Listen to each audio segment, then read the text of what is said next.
Fora de informação exclusiva, quero te contar sobre um zagueiro brasileiro de 30 anos de idade, alvo de vários clubes grandes da Série A. E eu me refiro a Bernardo, atleta que é filho de Bernardão, volante que fez história com as camisas de Corinthians e São Paulo. É inclusive o Bernardão quem representa o Bernardo, atleta cujo contrato no Bochum da Alemanha se encerra agora no dia 30 de junho.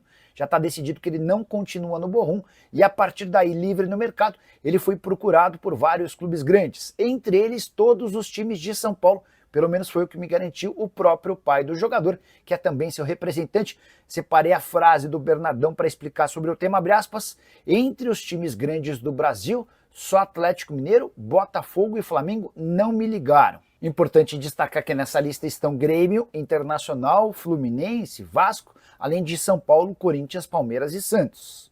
Mas, apesar de tanto assédio, Bernardão está convencendo o filho dele a permanecer na Europa. Ele entende que seria importante para o filho jogar por pelo menos mais 2 ou 3 temporadas. Jogador que foi formado na base do Red Bull Bragantino, ou melhor, do Red Bull Brasil, como lateral esquerdo, mas que se tornou no futebol europeu zagueiro. Passagens por Red Bull Salzburg e RB Leipzig, os dois times da Red Bull na Europa. Ele ainda esteve no Brighton jogando a Premier League e mais recentemente no Bochum da Alemanha. Muita força física, ótima saída de bola, também vai bem no jogo aéreo e pelo fato de ser lateral esquerdo, muita qualidade com a bola nos pés. Bora fechar o vídeo para falar sobre mais um papelão internacional do Corinthians. Clube gigante, dono da segunda maior torcida no país e que consegue resultados esportivos positivos no futebol brasileiro. Acaba, por exemplo, de ser campeão paulista, mas em competições sul-americanas quase sempre o Timão faz fiasco. Nesta temporada, por exemplo, queda na pré-Libertadores, ainda assim conseguiu a vaga na Sul-Americana e na noite dessa terça-feira foi confirmada a eliminação do Corinthians na fase de grupos da Sul-Americana, torneio que é uma espécie de Série B da Libertadores da América. O grupo do Corinthians estava longe de ser impossível, embora tivesse as suas dificuldades. O Racing foi o saco de pancadas do grupo, o Racing do Uruguai, enquanto a América de Cali e Huracan da Argentina eram os principais postulantes e concorrentes do Corinthians à vaga no mata-mata. Só que o Corinthians é eliminado na noite dessa terça-feira, perdendo de novo por Huracan. Já havia caído em casa nessa terça-feira na Argentina, a vitória por 1-0 dos argentinos, com uma observação importante. O Huracan disputa no final de semana o título do campeonato argentino que ele não conquista há décadas. Até por isso, 9 reservas foram utilizados na partida, apenas 2 titulares. Ainda assim, o Corinthians não conseguiu marcar gol no Huracan e acabou sendo envolvido e derrotado por 1-0.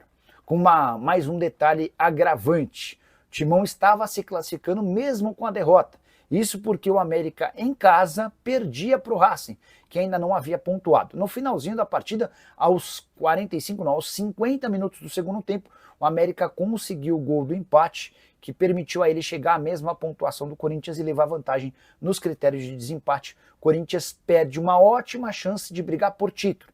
Se a ideia, a essência do Corinthians é ser campeão, a Sul-Americana seria um baita caminho, até pela fragilidade dos adversários, mas o Corinthians cai na Sula e resta agora apenas o Campeonato Brasileiro e a Copa do Brasil. Dá para descartar que o Corinthians será campeão do Brasileiro. Na Copa do Brasil vai depender muito dos sorteios e também da evolução do time. A grande pergunta que fica agora é quais reforços serão contratados. Nessa primeira janela de 1º a 10 de junho, difícil imaginar alguma contratação, até por conta da mudança no presidente. Nessa terça-feira, o Osmar Stabile, que é o novo presidente em substituição ao Augusto, já afirmou que não há dinheiro nenhum no caixa. O Augusto, antes de ir embora, parece ter sumido com a grana alvinegra e esse é um baita problema para quem busca contratações. E você, o que pensa sobre a fase corintiana em competições internacionais? Usa o espaço para comentário, não esquece de deixar like, se inscrever no canal. Quero fechar o vídeo para falar sobre o Corinthians, o que já mudou desde a saída de Augusto Melo. O presidente foi afastado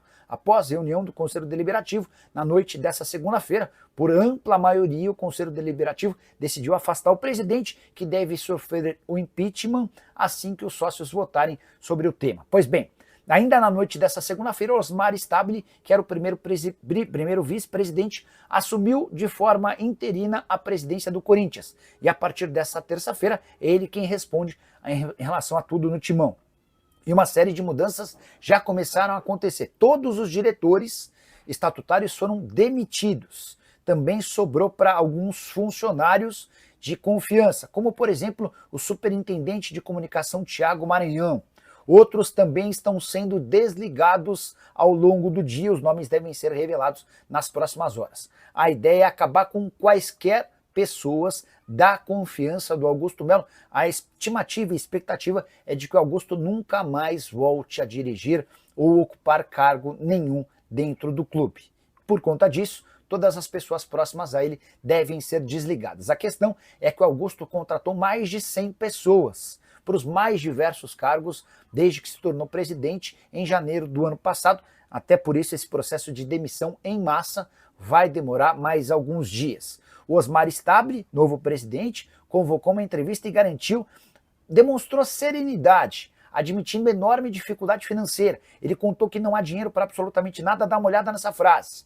Se precisarmos pagar alguma coisa hoje, não tem dinheiro. Fui lá no caixa e perguntei onde é que está o dinheiro e a resposta foi: não tem. Então, uma das primeiras missões em meio às demissões é buscar receitas, até porque o Corinthians tem uma série de contas para pagar.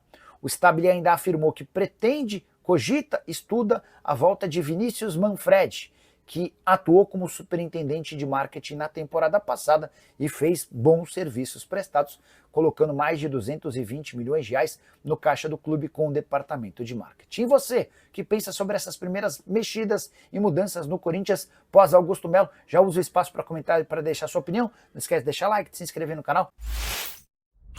Hora de falar sobre o Corinthians. Augusto Melo não é mais presidente do timão na noite dessa segunda-feira. Após reunião do Conselho Deliberativo, ele foi afastado do cargo. Só para você entender, o Augusto não pôde nem tirar suas coisas da sala da presidência. Espero que já tenha feito antes da reunião, porque depois que 176 conselheiros votaram a favor do seu impeachment contra apenas 57 contrários, ele foi afastado de forma sumária. A partir daí, ainda na noite dessa segunda-feira, Osmar Stabile assinou como presidente e passa a responder pelo clube até que uma Assembleia Geral de Sócios seja convocada para ratificar ou não o pedido de impeachment contra Augusto Melo. O Augusto, antes desse desfecho, chegou a dizer o seguinte, abre aspas: saio daqui muito feliz com o que conquistei. A minha parte eu cumpri. Com todos esses contratos, saio daqui com mais de 3 bilhões em arrecadação. Espero que tenham uma administração boa, porque o Corinthians está em um patamar de equacionamento de dívidas. O Augusto deixou bem claro que já se vê como carta fora do baralho, imaginando que os sócios vão aprovar o impeachment dele. Só é importante fazer um registro. Esses 3 bilhões citados pelo Augusto não conferem, ele está contabilizando uma série de dinheiro que ainda não entrou e talvez nem entre, como por exemplo no contrato com a Adidas. Só para completar, em relação ao Corinthians, Augusto Melo de fato foi capaz de gerar receitas como nunca antes vistas.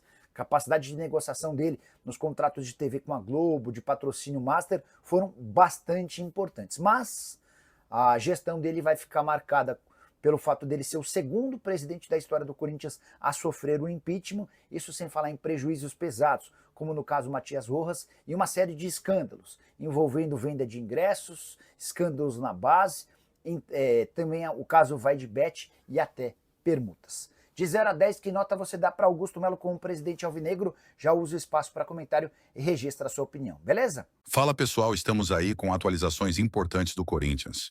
Se inscreva e ative o sininho para receber mais atualizações do Timão. Deixe seu like, que é muito importante para o crescimento do canal. Utilize o espaço aqui embaixo para registrar sua opinião. Ficamos por aqui com mais esse giro de notícias. Um abraço e até o próximo vídeo.